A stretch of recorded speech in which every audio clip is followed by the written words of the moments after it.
ವೀಕ್ಷಕರೇ ನಮಸ್ಕಾರ. IPL 2026 season 19 ಶುರುವಾಗಲು ಕ್ಷಣಗಣನೆ ಶುರುವಾಗಿದೆ. ಈ ಮೊದಲ ಪಂದ್ಯದಲ್ಲಿ ನಮ್ಮ RCB ಸನ್ ರೈಸರ್ಸ್ ಹೈದರಾಬಾದ್ ಅನ್ನ ನಮ್ಮ ಚಿನ್ನಸ್ವಾಮಿ ಸ್ಟೇಡಿಯಂನಲ್ಲಿ ಎದುರಿಸಲಿದೆ. ಎರಡೂ ತಂಡಗಳು ಬಹಳ ಬಲಿಷ್ಠವಾಗಿವೆ. ಒಂದ್ ಕಡೆ ಡಿಪೆಂಡಿಂಗ್ ಚಾಂಪಿಯನ್ಸ್ ಇದ್ರೆ ಇನ್ನೊಂದ್ ಕಡೆ ಸಿಕ್ಸರ್ಗಳ ಸುರಿಮಳೆಯನ್ನ ರನ್ ಗಳಿಕೆಯಲ್ಲಿ ದಾಖಲೆಯನ್ನೇ ಸೃಷ್ಟಿಸಿರುವ ಸನ್ ರೈಸರ್ಸ್ ಹೈದರಾಬಾದ್ ಇದೆ. ಎರಡೂ ತಂಡಗಳು ಬಹಳ ಬಲಿಷ್ಠವಾಗಿವೆ. ಪ್ರಮುಖ ಅಂತಾರಾಷ್ಟ್ರೀಯ ಕ್ರಿಕೆಟಿಗರು ಇದ್ದಾರೆ, ಕೀ ಪ್ಲೇಯರ್ಸ್ ಇದ್ದಾರೆ. ಎರಡು ತಂಡಗಳ ಬಲಾಬಲ ಹೇಗಿದೆ, ಪ್ಲೇಯಿಂಗ್ 11 ಹೇಗಿರಲಿದೆ, ಇಂಪ್ಯಾಕ್ಟ್ ಪ್ಲೇಯರ್ ಯಾರು ಆಗಬಹುದು, ಅದ್ರ ಜೊತೆ ವೆದರ್ ರಿಪೋರ್ಟ್, ಪಿಚ್ ರಿಪೋರ್ಟ್ ಅನ್ನ ನೋಡ್ಕೊಂಡ್ ಬರೋಣ. ಪ್ರಮುಖವಾಗಿ ಈ ಪಂದ್ಯದಲ್ಲಿ ಎರಡೂ ತಂಡದಿಂದ 4 ಗಮನಿಸಬೇಕಾದ ಆಟಗಾರರನ್ನು ಕೂಡ ಗ್ರಾಫಿಕ್ಸ್ ಸಹಾಯದಿಂದ ನಾವಿವತ್ತು ನೋಡ್ಕೊಂಡ್ ಬರೋಣ. ಬನ್ನಿ, ಮೊದಲಿಗೆ RCB 11 ಪ್ಲೇಯಿಂಗ್ 11 ಹೇಗಿದೆ ಅಂತ ನೋಡೋಣ. ಮೊದಲಿಗೆ ನಮ್ಮ ರಜತ್ ಪಾಟಿದಾರ್ ಇದ್ದಾರೆ, ಡಿಪೆಂಡಿಂಗ್ ಚಾಂಪಿಯನ್ ನ ಕ್ಯಾಪ್ಟನ್. ಇವರು ಮಧ್ಯಪ್ರದೇಶದ ಆಟಗಾರ. ಜೊತೆಗೆ ನಮ್ಮ run machine, chasing machine Virat Kohli ಅವರಿದ್ದಾರೆ. ಫಿಲ್ ಸಾಲ್ಟ್ ಇದ್ದಾರೆ. ವಿರಾಟ್ ಕೊಹ್ಲಿ ಮತ್ತು ಫಿಲ್ ಸಾಲ್ಟ್ ಆರಂಭಿಕರಾಗಿ ಬರ್ತಾರೆ. ಅದರ ನಂತರ Venkatesh Iyer allrounder, last KKR ಅಲ್ಲಿ ಇದ್ರು, ಈಗ RCB ಬಂದಿದ್ದಾರೆ. ಟೀಮ್ ಡೇವಿಡ್ ಕೂಡ ಫಿನಿಶಿಂಗ್ ಲೈನ್ ಅಲ್ಲಿ ಮತ್ತು ಡೆತ್ ಓವರ್ ಗಳಲ್ಲಿ ದೊಡ್ಡ ಮಟ್ಟದ ಫಿನಿಶ್ ಅನ್ನ ಮಾಡ್ತಾರೆ. ಜಿತೇಶ್ ಶರ್ಮಾ ವಿಕೆಟ್ ಕೀಪರ್ ಮತ್ತೆ ಫಿನಿಶರ್ ಆಗಿದ್ದಾರೆ. ರೊಮಾರಿಯಾ ಶೆಪರ್ಡ್ ಆಲ್ರೌಂಡರ್ ಆಗಿದ್ದಾರೆ. ಕೃಣಾಲ್ ಪಾಂಡ್ಯ ಇದ್ದಾರೆ, ಸ್ಪಿನ್ ಮೂಲಕ ಎದುರಾಳಿಗಳನ್ನ ಕಟ್ಟಿ ಹಾಕ್ತಾರೆ. ಇನ್ನು ಭುವನೇಶ್ವರ್ ಕುಮಾರ್ ಮೊದಲ ಆರಂಭಿಕ ಪವರ್ ಪ್ಲೇ ನಲ್ಲಿ ಸ್ವಿಂಗ್ ಮೂಲಕ ಎದುರಾಳಿಗಳನ್ನ ಕಟ್ಟಿ ಹಾಕೋ ತಾಕತ್ತಿರೋ ಭುವನೇಶ್ವರ್ ಕುಮಾರ್ ಕೂಡ ನಮ್ಮ ಪ್ಲೇಯಿಂಗ್ 11 ನಲ್ಲಿ ಇರ್ತಾರೆ. ಅದರ ಜೊತೆ ಜೇಕಬ್ ಡಪ್ಪಿ ಕೂಡ ಇದ್ದಾರೆ, ಬೌಲರ್. ಇವರು foreign player. Mangesh Yadav bowler, ಇವರು ಕೂಡ ನಮ್ಮ ಪ್ಲೇಯಿಂಗ್ 11 ಇರ್ತಾರೆ. ಸುಯೇಶ್ ಶರ್ಮಾ ಇಂಪ್ಯಾಕ್ಟ್ ಪ್ಲೇಯರ್ ಆಗಿ ಸುಯೇಶ್ ಶರ್ಮಾ RCB 11 ನಲ್ಲಿ ಕಾಣಿಸಿಕೊಳ್ಳಲಿದ್ದಾರೆ. ಕೊನೆಯ IPL ಸೀಸನ್ ನಲ್ಲಿ, ಲಾಸ್ಟ್ IPL ಸೀಸನ್ ನಲ್ಲಿ ಬಹಳಷ್ಟು ಇಂಪ್ಯಾಕ್ಟ್ ಅನ್ನ ಸುಯೇಶ್ ಶರ್ಮಾ ಮಾಡಿದ್ರು. ಈ ಸಲವೂ ಕೂಡ ಅದೇ ಇಂಪ್ಯಾಕ್ಟ್ ಅನ್ನ ಮುಂದುವರಿಸ್ತಾರೆ ಎಂಬುದನ್ನ ಕಾದ್ ನೋಡ್ಬೇಕಿದೆ. ಈಗ ನಮ್ಮ ಕ್ಯಾಪ್ಟನ್ ರಜತ್ ಪಾಟಿದಾರ್ ಅವರ ಸ್ಟ್ರೆಂತ್ ಅನ್ನ ನೋಡೋಣ, ಸ್ಟಾಟ್ಸ್ ಅನ್ನ ನೋಡೋಣ. 42 IPL ಪಂದ್ಯಗಳನ್ನು ಆಡಿದ್ದಾರೆ. 3+1+1 411 ಅಂದ್ರೆ 1111 ರನ್ಗಳನ್ನ ಇದುವರೆಗೂ ಗಳಿಸಿದ್ದಾರೆ. 154.31 ಸ್ಟ್ರೈಕ್ ರೇಟ್ ನಲ್ಲಿ ಬ್ಯಾಟ್ ಬೀಸಿದ್ದಾರೆ. ಇವರ ಗರಿಷ್ಠ ಸ್ಕೋರ್ IPL ನಲ್ಲಿ 112 ರನ್ ಇದೆ. ಬಹಳ T20ಗೆ ಏಳಿ ಮಾಡಿಸಿದ ಆಟಗಾರ ಅಂತಾನೆ ಹೇಳ್ಬೋದು. ಕಾಮ್ ಮತ್ತು ಶಾಂತತೆಯಿಂದ ಆಡ್ತಾ, ಸ್ಟ್ರೈಕ್ ರೊಟೇಟ್ ಮಾಡ್ತಾ, ಇನ್ನಿಂಗ್ಸ್ ನಲ್ಲಿ ರನ್ ಗಳನ್ನ ಗಳಿಸ್ತಾ ಹೋಗ್ತಾರೆ. ಇದು ಇವರ ಸ್ಟ್ರೆಂತ್ ಆಗುತ್ತೆ. ಈಗ ನಾವು ಟಾಪ್ 4 ಪ್ಲೇಯರ್ ಅನ್ನ ಕೂಡ ನೋಡೋಣ. ಟಾಪ್ 4 ಪ್ಲೇಯರ್ ಅಂದ್ರೆ ಗಮನಿಸಬೇಕಾದ 4 ಆಟಗಾರರು ಯಾರು ಇದ್ದಾರೆ ಅಂದ್ರೆ ವಿರಾಟ್ ಕೊಹ್ಲಿ ಇದ್ದಾರೆ, ಫಿಲ್ ಸಾಲ್ಟ್ ಇದ್ದಾರೆ, ಟಿಮ್ ಡೇವಿಡ್ ಇದ್ದಾರೆ, ಭುವನೇಶ್ವರ್ ಕುಮಾರ್ ಇದ್ದಾರೆ. ವಿರಾಟ್ ಕೊಹ್ಲಿ ನಿಮ್ಗೆಲ್ಲ ಗೊತ್ತೇ ಇರುತ್ತೆ, ರನ್ ಮಷೀನ್, ಚಿನ್ನಸ್ವಾಮಿ ಕ್ರೀಡಾಂಗಣದ ಸಾಮ್ರಾಟ. ಇವ್ರದ್ದು ಅದ್ಭುತ ಫಾರ್ಮ್ ಕೂಡ ಕಂಟಿನ್ಯೂ ಆಗುತ್ತೆ. ಈಗ ಕೇವಲ ಒನ್ ಡೇ ಮ್ಯಾಚ್ ಗಳಲ್ಲಿ ಕೂಡ ಆಡ್ತಿರುವ ವಿರಾಟ್ ಕೊಹ್ಲಿ T20ಯಲ್ಲೂ ಅದ್ಭುತ ಫಾರ್ಮ್ ಅನ್ನ ಮುಂದುವರಿಸುವ ಹಂಬಲವನ್ನ ಹೊಂದಿದ್ದಾರೆ. ಅದಾದ್ಮೇಲೆ ಫಿಲ್ ಸಾಲ್ಟ್ ಬರ್ತಾರೆ, ವಿಕೆಟ್ ಕೀಪರ್. ಇವರು ಪವರ್ ಪ್ಲೇ ನಲ್ಲಿ ಹಂಟರ್. ಲಾಸ್ಟ್ ಸೀಸನ್ ನಲ್ಲಿ ಒಂದಿಷ್ಟು ಪಂದ್ಯಗಳಲ್ಲಿ ವೈಫಲ್ಯವನ್ನ ಅನುಭವಿಸಿದ್ರು, ಬಟ್ ಆಮೇಲೆ ರಿಕವರಿ ಆದ್ರು. ಮೊದಲ 6 ಓವರ್ಗಳಲ್ಲಿ ಏನಿದೆ ಪವರ್ ಪ್ಲೇ ಅಲ್ಲಿ ಬೌಂಡ್ರಿಗಳ ಸುರಿಮಳೆಯನ್ನ ಇವರು ತಗೊಂಡ್ಬರ್ತಾರೆ ಅಂತಾನೆ ಹೇಳ್ಬೋದು. ಇನ್ನು ಟೀಮ್ ಡೇವಿಡ್ ಆಲ್ರೌಂಡರ್ ಇದ್ದಾರೆ. ಇವರು RCBಯ ಫಿನಿಶಿಂಗ್ ಪವರ್ ಅಂತಾನೆ ಹೇಳ್ಬೋದು. ಪಂದ್ಯದ ಚಿತ್ರಣವನ್ನೇ ಬದಲಿಸುವ ಸಿಕ್ಸರ್ ಕಿಂಗ್. ಕೇವಲ ಒಂದೇ ಓವರ್ಗಳಲ್ಲಿ ಆ ಕಡೆ ಇರೋ ಪಂದ್ಯವನ್ನ ಈ ಕಡೆ ತಂದು ಕೊಡೋ ಆಟಗಾರ ಅಂದ್ರೆ ಟೀಮ್ ಡೇವಿಡ್. ಅವರು ನಮ್ಮ RCBಯ ಗಮನಿಸಬೇಕಾದ 4 ಆಟಗಾರರ ಪಟ್ಟಿಯಲ್ಲಿದ್ದಾರೆ. ಇನ್ನೊಂದು ಭುವನೇಶ್ವರ್ ಕುಮಾರ್ ಬೌಲರ್. ಇವರನ್ನ ಸ್ವಿಂಗ್ ಕಿಂಗ್ ಅಂತ ನೀವು ಕರಿತೀರಿ, ನಾವು ಕರಿತೀವಿ. ಆರಂಭಿಕ ಓವರ್ಗಳಲ್ಲಿ ವಿಕೆಟ್ ಪಡೆಯುವ ಚತುರತೆ ಇವರಿಗಿದೆ. ಭುವನೇಶ್ವರ್ ಕುಮಾರ್ ಯಾವ ರೀತಿ ಬೌಲಿಂಗ್ ಆಗ್ತಾರೆ ಮೊದಲ 6 ಓವರ್ಗಳಲ್ಲಿ, ಅದು RCBಯ ಗೆಲುವನ್ನ ನಿರ್ಧರಿಸುವ ಸಾಧ್ಯತೆ ಇದೆ. ಎದುರಾಳಿಗಳನ್ನ ಸ್ವಿಂಗ್ ಮೂಲಕ ಕಟ್ಟಿ ಹಾಕ್ತಾರೆ ಎಂಬುದನ್ನ ಕಾದು ನೋಡ್ಬೇಕು. ಈಗ RCBಯ ಸ್ವಾಟ್ ಅನಾಲಿಸಿಸ್ ಅನ್ನ ನೋಡೋಣ. ಸ್ವಾಟ್ ಅಂದ್ರೆ ಸ್ಟ್ರೆಂತ್ಸ್, ವೀಕ್ನೆಸ್, ಬಲ, ದೌರ್ಬಲ್ಯ, ಅವಕಾಶ ಮತ್ತು ಅಪಾಯ, ರಿಸ್ಕ್ ಗಳು ಏನಿದಾವ ಅಂತ ನೋಡೋಣ. ಸ್ಟ್ರೆಂತ್ ಅಲ್ಲಿ ನಮ್ಮ ಬಳಿ ವಿಶ್ವದ ಅತ್ಯಂತ ಬಲಿಷ್ಠ ಟಾಪ್ ಆರ್ಡರ್ ಬ್ಯಾಟಿಂಗ್ ಇದೆ. ಡಿಪೆಂಡಿಂಗ್ ಚಾಂಪಿಯನ್ಸ್ ಎಂಬ ಅಗಾಧ ಆತ್ಮವಿಶ್ವಾಸ ನಮ್ಮ RCB ತಂಡದಲ್ಲಿದೆ. ಅದ್ರ ಜೊತೆ ಕೃಣಾಲ್ ಪಾಂಡ್ಯ, ಟಿಮ್ ಡೇವಿಡ್ ಅಂತ ಬ್ಯಾಲೆನ್ಸಿಂಗ್ ಆಲ್ರೌಂಡರ್ ಆಯ್ಕೆಗಳು ತಂಡಕ್ಕೆ ದೊಡ್ಡ ಬಲವನ್ನ ನೀಡ್ತವೆ. ಇನ್ನು ನಮ್ಮ ರಜತ್ ಪಾಟಿದಾರ್, ನಮ್ಮ ಕ್ಯಾಪ್ಟನ್, ಶಾಂತ ಮತ್ತು ಸಕ್ಸಸ್ಫುಲ್ ನಾಯಕತ್ವವನ್ನ ಇಲ್ಲಿ ಮುಂದುವರಿಸುವುದೇ ನಮ್ಮ RCB ಸ್ಟ್ರೆಂತ್ ಆಗುತ್ತೆ. ಇನ್ನು ವೀಕ್ನೆಸ್ ಕಡೆ ಬರೋದಾದ್ರೆ ಯಶ್ ದಯಾಳ್, ಹೆಜಲ್ವುಡ್, ಅಲಬೆತೆ ನಮಗೆ ಈ ಸೀಸನ್ ಅಲ್ಲಿ ಕಾಡುತ್ತೆ. ಡೆತ್ ಓವರ್ ಗಳಲ್ಲಿ ರನ್ ನಿಯಂತ್ರಿಸುವ ಒತ್ತಡ ಇದೆ. ನೀವೆಲ್ಲ ಹೇಳಿರ್ತೀರಿ, ಕೇಳಿರ್ತೀರಿ, ಕೊನೆವರೆಗೂ ಬಾಯಿ ಬರ್ಸಿ ಗೆಲ್ಲೋದು RCB ಅಂತ. ಅದು ಈ ವರ್ಷನೂ ಮುಂದುವರಿಯುವ ಸಾಧ್ಯತೆ ಇದೆ. ಯಾಕಂದ್ರೆ ಹೆಜಲ್ವುಡ್, ಅಲಬೆತೆ ಇದೆ ಆರಂಭಿಕ ಪಂದ್ಯಗಳಲ್ಲಿ. ಎಸ್ ದಯಾಳ್ ವೈಯಕ್ತಿಕ ಕಾರಣಗಳಿಂದ ಈ IPL ಅನ್ನ ಮಿಸ್ ಮಾಡ್ಕೊಳ್ತಿದ್ದಾರೆ.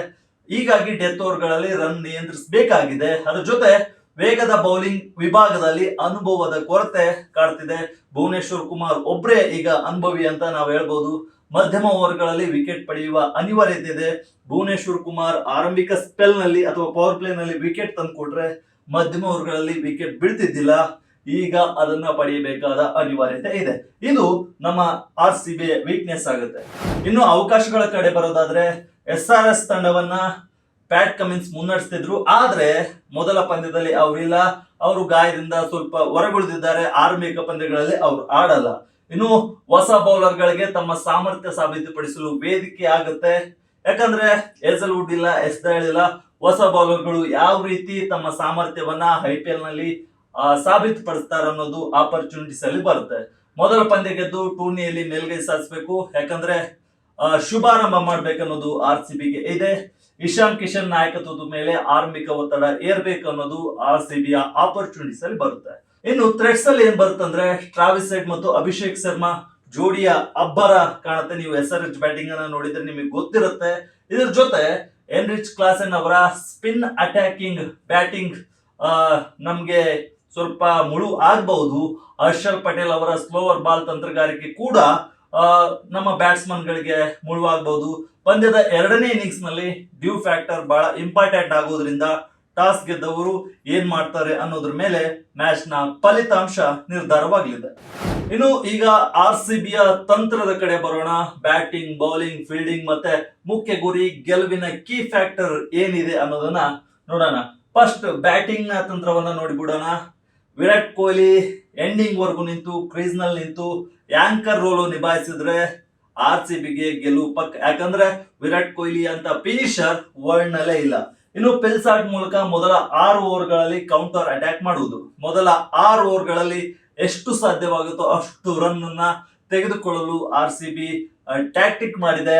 6 ಓವರ್ಗಳಲ್ಲಿ ಪವರ್ ಪ್ಲೇ ನಲ್ಲಿ ಪಿಲ್ಸಾಟ್ ಮೂಲಕ ಎಷ್ಟಾದ್ರೂ ಹೊಡಿ, ಏನಾದ್ರೂ ಮಾಡೋನೋ ಟ್ಯಾಕ್ಟಿಕ್ ಅನ್ನ ಯೂಸ್ ಮಾಡುತ್ತೆ ಅಂತ ಅನ್ಬಹುದು. ಇನ್ನು ಜಿತೇಶ್ ಶರ್ಮಾ ಅವರಿಂದ ಡೆತ್ ಓವರ್ ಗಳಲ್ಲಿ ಬಿರುಸಿನ ಫಿನಿಶಿಂಗ್ ನಿರೀಕ್ಷೆ. ಜಿತೇಶ್ ಶರ್ಮಾ ಮತ್ತೆ ಟೀಮ್ ಡೇವಿಡ್ ಇಬ್ರು ಕೂಡ ಡೆತ್ ಓವರ್ ಗಳಲ್ಲಿ ಭರ್ಜರಿ ಫಿನಿಶಿಂಗ್, ಸಿಕ್ಸರ್ ಮತ್ತು 4 ಗಳ ಮೂಲಕ RCB ಗೆ ರನ್ ಅನ್ನ ತರುವ ಚಾನ್ಸಸ್ ಇದೆ. ಇದು ಬ್ಯಾಟಿಂಗ್ ತಂತ್ರ ಆಗುತ್ತೆ. ಬೌಲಿಂಗ್ ಆಕ್ರಮಣ ಹೇಗಿರುತ್ತೆ ಅನ್ನೋದು ನೋಡೋಣ.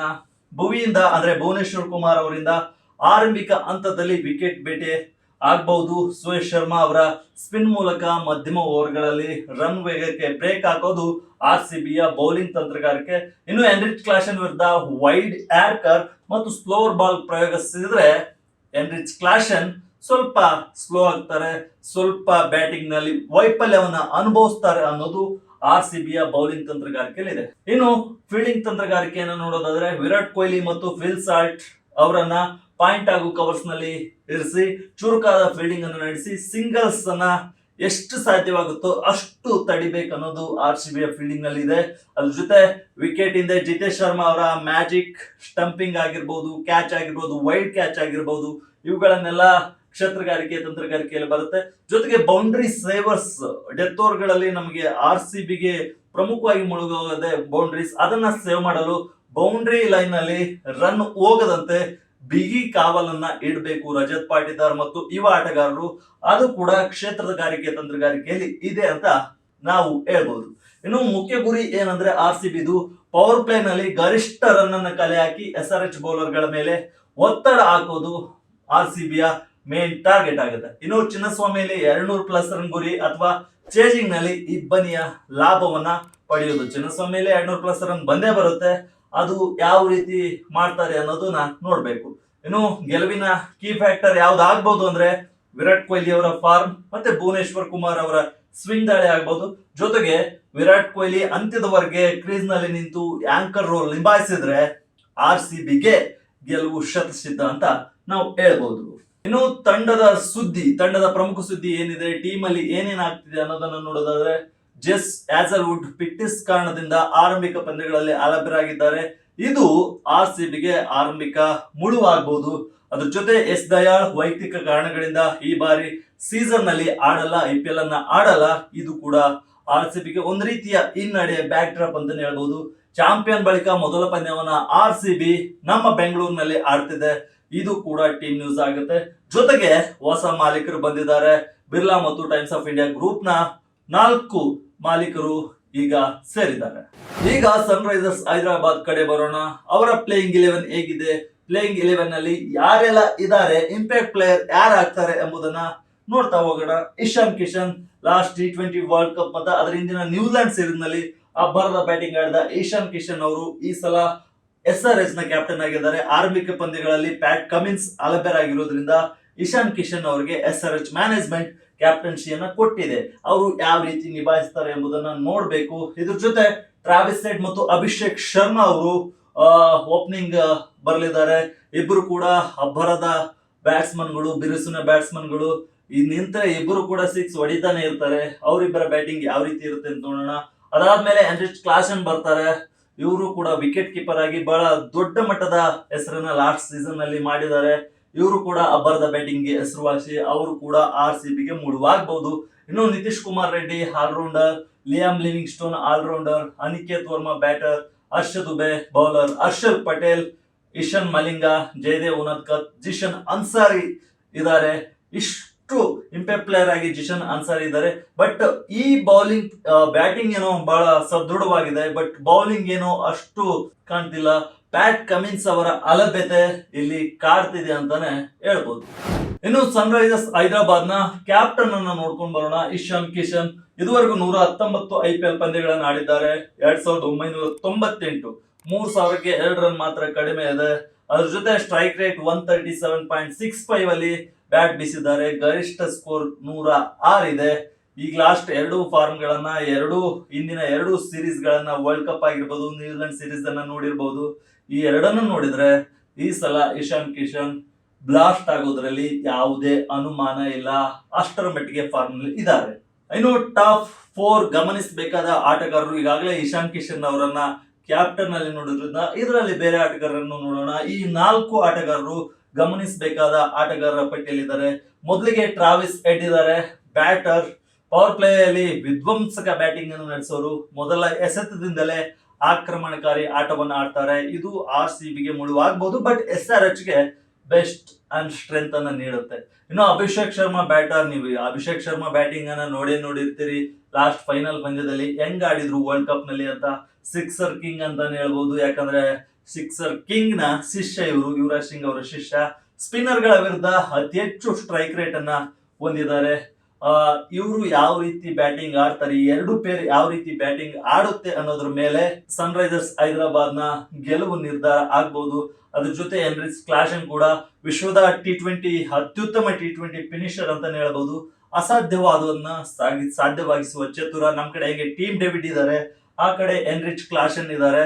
ಅವರು ಯಾವ ರೀತಿ ಬ್ಯಾಟಿಂಗ್ ಆಡ್ತಾರೆ ಅನ್ನೋದ್ರ ಮೇಲೆ ತಂಡದ ಗೆಲುವು ನಿರ್ಧಾರ ಆಗುತ್ತೆ. ಯಾಕಂದ್ರೆ ಒಂದ್ ಕಡೆ ಇರೋ ಪಂದ್ಯವನ್ನ ತಮ್ಮ ಕಡೆ ತಿರುಗಿಸಿಕೊಳ್ಳೋ ತಾಕತ್ತು ಹೆನ್ರಿಚ್ ಕ್ಲಾಸನ್ ಇದೆ.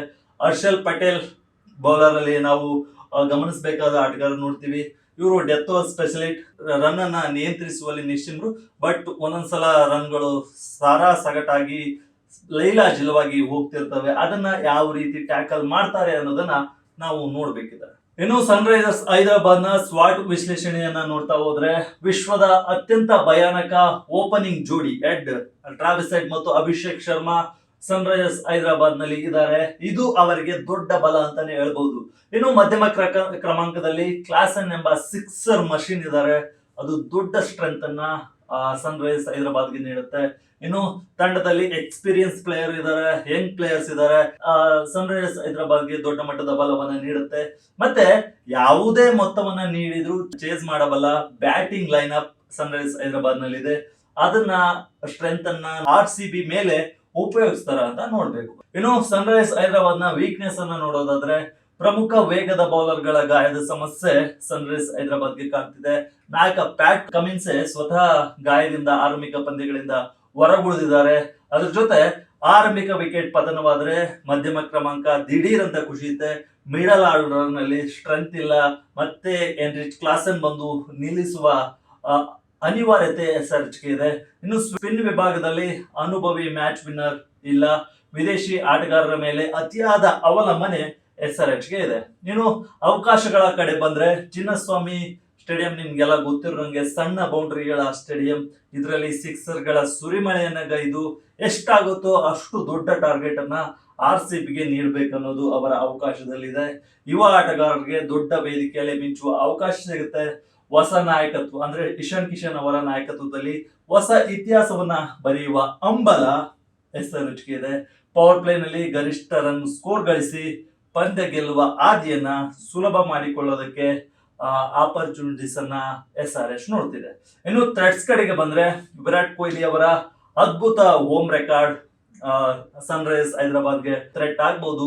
ಭುವನೇಶ್ವರ್ ಕುಮಾರ್ ಅವರ ಆರಂಭಿಕ ಸ್ವಿಂಗ್ ಬೌಲಿಂಗ್ ಗಳು ಸನ್ರೈಸ್ ಹೈದರಾಬಾದ್ಗೆ ಖಂಡಿತವಾಗ್ಲೂ ರಿಸ್ಕ್ ಅನ್ಸಬಹುದು.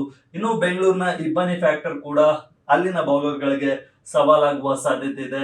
ಇನ್ನು ರಜತ್ ಪಾಟಿದಾರ್ ಅವರ ಸ್ಪಿನ್ ಅಟ್ಯಾಕಿಂಗ್ ಬ್ಯಾಟಿಂಗ್ ಸನ್ರೈಸ್ ಹೈದರಾಬಾದ್ಗೆ ಸ್ವಲ್ಪ ಸಮಸ್ಯೆಯನ್ನ ಮಾಡಬಹುದು. ಇನ್ನು ಸನ್ರೈಸ್ ಹೈದರಾಬಾದ್ ನ ತಂತ್ರಗಾರಿಕೆ ಕಡೆ ಬಂದ್ರೆ ಬ್ಯಾಟಿಂಗ್ ತಂತ್ರಗಾರಿಕೆ, ಬ್ಯಾಟಿಂಗ್ ಸ್ಟ್ರಾಟಜಿಯನ್ನು ನೋಡಿದ್ರೆ ಟ್ರಾವಿಸ್ ಹೆಡ್ ಆರಂಭಿಕ ಆಟಗಾರ ಟ್ರಾವಿಸ್ ಹೆಡ್ ಮೂಲಕ ಬೌಂಡ್ರಿಗಳ ಸುರಿಮಳೆ ಗೈಬಹುದು.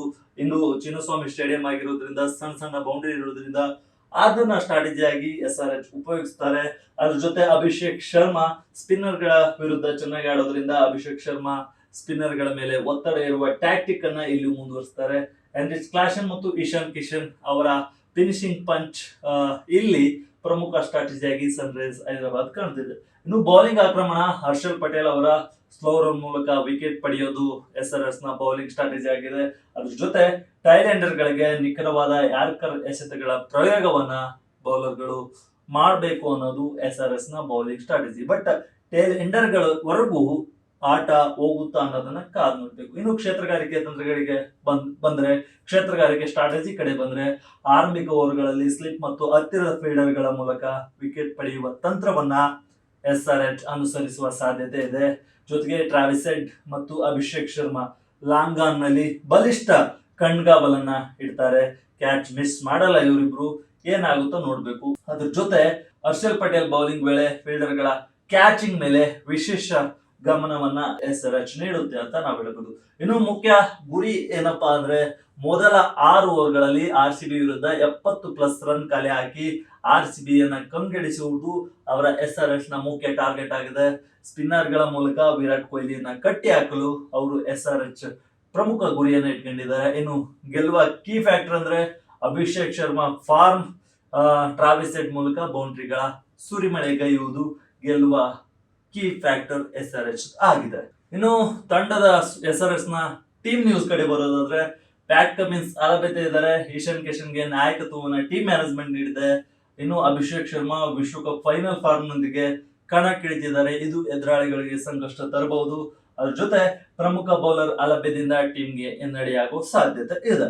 ಇದಿಷ್ಟು ಎರಡು ತಂಡಗಳ ಪ್ಲೇಯಿಂಗ್ 11 ಸ್ಟ್ರಾಟಜಿ ಮತ್ತೆ ಸ್ಟ್ರೆಂತ್ ಸ್ವಾಟ್ ಅನಾಲಿಸಿಸ್ ಆಯ್ತು.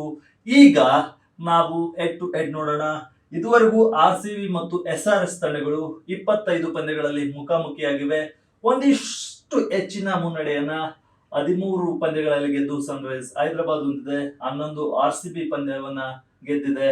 ಇನ್ನು 1ರಲ್ಲಿ ನೋ ರಿಸಲ್ಟ್ ಆಗಿದೆ. ಈ ಮೂಲಕ ಹೆಡ್ ಟು ಹೆಡ್ ನಲ್ಲಿ ಕೊಂಚ ಮುನ್ನಡೆಯನ್ನ SRH ಹೊಂದಿದೆ ಅಂತ ನಾವು ಹೇಳ್ಬೋದು. ಈಗ ಪಿಚ್ ರಿಪೋರ್ಟ್ ಕಡೆ ಬರೋಣ. ಪಿಚ್ ರಿಪೋರ್ಟ್ ಅಂದ್ರೆ ನಮ್ಮ ಚಿನ್ನಸ್ವಾಮಿ ಸ್ಟೇಡಿಯಂ ಬ್ಯಾಟಿಂಗ್ ನ ಸ್ವರ್ಗ ಅಂತಾನೆ ಹೇಳ್ಬೋದು. ಇದರಲ್ಲಿ ಸರಾಸರಿ ಸ್ಕೋರ್ 190ರಿಂದ 200 ಮೀರಿ ಕೂಡ ಹೋಗ್ಬೋದು. ಯಾಕಂದ್ರೆ ಹಿಂದಿನ ಹಲವು ಪಂದ್ಯಗಳಲ್ಲಿ 200 ರನ್ಗಳನ್ನ ದಾಟಿ ಹೋಗಿದೆ. ಇನ್ನು ಬೌಲಿಂಗ್ ಯಾವ ರೀತಿ ಆಗ್ಬಹುದು ಅಂದ್ರೆ ಪೇಸ್ 68% ಇದೆ ಪಿಚ್ ಅಲ್ಲಿ, ಸ್ಪಿನ್ 32% ಒಲವು ಇದೆ. ಇದನ್ನ ಯಾವ ರೀತಿ ಬೌಲರ್ಸ್ ಗಳು ಎಕ್ಸಿಕ್ಯೂಟ್ ಮಾಡ್ತಾರೆ ಅಂತ ನೋಡ್ಬೋದು. ಬ್ಯಾಟರ್ ಗಳಿಗೆ ಈ ಪಿಚ್ ಅಲ್ಲಿ ಹೆಚ್ಚು ಲಾಭ ಇದೆ, ಬೌಲರ್ ಗಳಿಗೆ ಸಣ್ಣ ಬೌಂಡ್ರಿ ಸವಾಲು ಕೂಡ ಇದೆ. ಇನ್ನು ಡ್ಯೂ ಪ್ರಭಾವ ಇರೋದ್ರಿಂದ ಟಾಸ್ ಗೆದ್ದವರು ಬೌಲಿಂಗ್ ಆರಿಸೋದು ಸೂಕ್ತ ಅಂತೇಳಿ ಪಿಚ್ ರಿಪೋರ್ಟ್ ಹೇಳ್ತಾ ಇದೆ. ಎರಡು ತಂಡದ ಕ್ಯಾಪ್ಟನ್ ಯಾವ ರೀತಿ ನಿರ್ಧಾರವನ್ನ ತೆಗೆದುಕೊಳ್ತಾರೆ ಎಂಬುದನ್ನ ಕಾದು ನೋಡಬೇಕಿದೆ.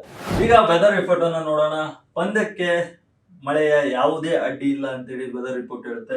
ಇವತ್ತು ಯಾವುದೇ ಮಳೆ ಬರಲ್ಲ. ಆದ್ರಿಂದ ಸಂಪೂರ್ಣ 20 ಓವರ್ಗಳ ರೋಚಕ ಪಂದ್ಯವನ್ನ ನಾವು ನಿರೀಕ್ಷಿಸಬಹುದು. ಪಂದ್ಯದ ದ್ವಿತೀಯಾರ್ಧದಲ್ಲಿ ಡ್ಯೂ ಫ್ಯಾಕ್ಟರ್ ಪ್ರಮುಖವಾಗೋದ್ರಿಂದ ನಾಯಕರು ಯಾವ ರೀತಿಯ ನಿರ್ಧಾರವನ್ನ ತೆಗೆದುಕೊಳ್ಳಲಿದ್ದಾರೆ ಎಂಬುದರ ಮೇಲೆ ಮ್ಯಾಚ್ ನ ಫಲಿತಾಂಶ ನಿರ್ಧಾರವಾಗುತ್ತೆ. ಇವತ್ತಿನ ತಾಪಮಾನ 28 ಡಿಗ್ರಿ ಸೆಲ್ಸಿಯಸ್ ನಿಂದ 30 ಡಿಗ್ರಿ ಸೆಲ್ಸಿಯಸ್ ವರೆಗೆ ಇರಲಿದೆ. ಹ್ಯೂಮಿಡಿಟಿ 65% ಇದೆ. ಗಾಳಿಯ ವೇಗ ಗಂಟೆಗೆ 14 ಕಿಲೋಮೀಟರ್ ಇರುತ್ತೆ. ಮಳೆ ಸಾಧ್ಯತೆ 0 ಅಂತ ಹೇಳ್ಬೋದು. RCB ಇವತ್ತಿನ ಪಂದ್ಯ ಜೊತೆ ಮುಂದೆ ಯಾವ್ಯಾವ ಪಂದ್ಯಗಳಿದಾವೆ ಅಂತ ನೋಡೋಣ. ಮೊದಲ ಪಂದ್ಯದಲ್ಲಿ ಸನ್ರೈಸ್ ಹೈದರಾಬಾದ್ ಅನ್ನ RCB ತನ್ನ ಹೋಮ್ ಗ್ರೌಂಡ್ ಬೆಂಗಳೂರಿನಲ್ಲಿ ಇವತ್ತು ಎದುರಿಸ್ತಿದೆ ಚಿನ್ನಸ್ವಾಮಿ ಸ್ಟೇಡಿಯಂ ನಲ್ಲಿ. ಅದಾದ ಬಳಿಕ ಏಪ್ರಿಲ್ 5 ಅಂದ್ರೆ ಒಂದು ವಾರದ ಬಳಿಕ ಚೆನ್ನೈ ಸೂಪರ್ ಕಿಂಗ್ಸ್ ಅನ್ನ ಇದೇ ಚಿನ್ನಸ್ವಾಮಿ ಸ್ಟೇಡಿಯಂ ನಲ್ಲಿ ಎದುರಿಸಲಿದೆ. ಅದಾದ ನಂತರ ಗುವಾಹಟಿಯಲ್ಲಿ ರಾಜಸ್ಥಾನ್ ರಾಯಲ್ಸ್ ನ ತವರು ಮನೆ ರಾಜಸ್ಥಾನ್ ರಾಯಲ್ಸ್ ನ ತವರು ಸ್ಟೇಡಿಯಂ ನಲ್ಲಿ RCB ರಾಜಸ್ಥಾನ್ ರಾಯಲ್ಸ್ ಅನ್ನ ಎದುರಿಸಲಿದೆ. ಇನ್ನು ಸನ್ರೈಸ್ ಹೈದರಾಬಾದ್ ನ ಮೊದಲ 3 ಪಂದ್ಯಗಳ ಟೈಮ್ ಟೇಬಲ್ ಅಥವಾ ಶೆಡ್ಯೂಲ್ ಅನ್ನ ನೋಡಿದ್ರೆ ಇವತ್ತಿನ ಪಂದ್ಯದಲ್ಲಿ RCB ಯನ್ನ ಬೆಂಗಳೂರಿನಲ್ಲಿ ಎದುರಿಸ್ತಿದೆ. ಅದಾದ ನಂತರ ಏಪ್ರಿಲ್ 2 ರಂದು ಆಲ್ಮೋಸ್ಟ್ 3-4 ದಿನದ ಬಳಿಕ ಕೋಲ್ಕತಾ ನೈಟ್ ರೈಡರ್ಸ್ ಅನ್ನ ಕೋಲ್ಕತಾದಲ್ಲಿ ಎದುರಿಸುತ್ತೆ. ಅದಾದ ಬಳಿಕ ಏಪ್ರಿಲ್ 5 ರಂದು ಹೈದರಾಬಾದ್ ತನ್ನ ತವರು ಮನೆಯಲ್ಲಿ ಲಕ್ನೋ ಸೂಪರ್ ಜೈಂಟ್ಸ್ ಅನ್ನ ಎದುರಿಸುತ್ತೆ. ಇದು ಸನ್ರೈಸ್ ಹೈದರಾಬಾದ್ ನ ಮೊದಲ 3 ಪಂದ್ಯಗಳ ವೇಳಾಪಟ್ಟಿ. ನೋಡಿದ್ರಲ್ಲ ವೀಕ್ಷಕರೇ, RCB ವರ್ಸಸ್ ಸನ್ರೈಸರ್ಸ್ ಹೈದರಾಬಾದ್ ನ ಬ್ಯಾಟಿಂಗ್ ಬಲ, ಬೌಲಿಂಗ್ ತಂತ್ರಗಾರಿಕೆ, ಪ್ಲೇಯಿಂಗ್ 11 ನಲ್ಲಿ ಯಾರು ಇರ್ತಾರೆ, ಯಾರು ಗೆಲ್ಬಹುದು, ಇಂಪ್ಯಾಕ್ಟ್ ಪ್ಲೇಯರ್ ಯಾರು ಆಗ್ತಾರೆ, ಸ್ವಾಟ್ ಅನಾಲಿಸಿಸ್ ಹೇಗಿತ್ತು ಎಂಬುದನ್ನ ಈ ವಿಡಿಯೋದಲ್ಲಿ ನೋಡಿದ್ರಿ. ನೋಡೋಣ ರಿಸಲ್ಟ್ ಏನಾಗುತ್ತೆ.